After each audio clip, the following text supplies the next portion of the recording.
અરવલ્લી જિલ્લામાં મોડી રાત્રે ધોધમાર વરસાદ વરસ્યો। મુશળધાર વરસાદના કારણે રસ્તાઓ પાણી થયા હતા।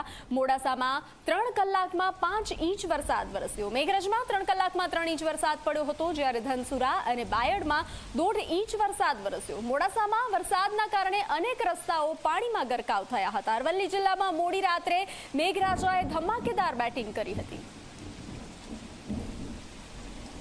અમારા અહીં કોઈ જોવા આવ્યું નથી। મેં અમારા મોબાઈલથી 50 ફોન લગાવ્યા છે નગરપાલિકામાં, એક પણ ફોન અમારો ઉપાડ્યો નથી। હવે તો અમને એટલો ગુસ્સો આવે છે, નગરપાલિકાવાળા વોટ લેવા માટે અમારા ઘર ઘર ભટકે છે, ઘર ઘર ભીખ માંગે છે, વોટ આપો, વોટ આપો, અમને જીતાડો। અને જીતાડ્યા પછી અમારા ઘરમાં કોઈ નુકસાન થાય કે અમારે કોઈ પરિસ્થિતિ ખરાબ થાય કે અમને કોઈ તકલીફ પડે, કોઈ જોવા આવતું નથી। હવે તો અમને એટલો ગુસ્સો આવે છે કે અહીં ગાડી નગરપાલિકાવાળાએ જે કર્યું છે, નગરપાલિકાના ગટરો બનાવી છે, ગટરનું ઢાંકણ ખોલીને એક એક જણાને નગરપાલિકાવાળાને અંદર પૂરીને ઢાંકણ ઉપર બંધ કરી દેવાની અમારા એટલા રીસ ભરાય છે અમારામાં તો। અને અમારા તો દર સાલ ગુસ્સો એટલો વધી ગયો છે કે દર સાલ અમારા ઘરોમાં ઇલેક્ટ્રિક વસ્તુઓ, સોફા, પલંગ બધા નુકસાન એટલું બધું નુકસાન થઈ ગયું છે। અમને સરકાર નુકસાનની ભરપાઈ કરી આપે એવી અમને મદદ કરો।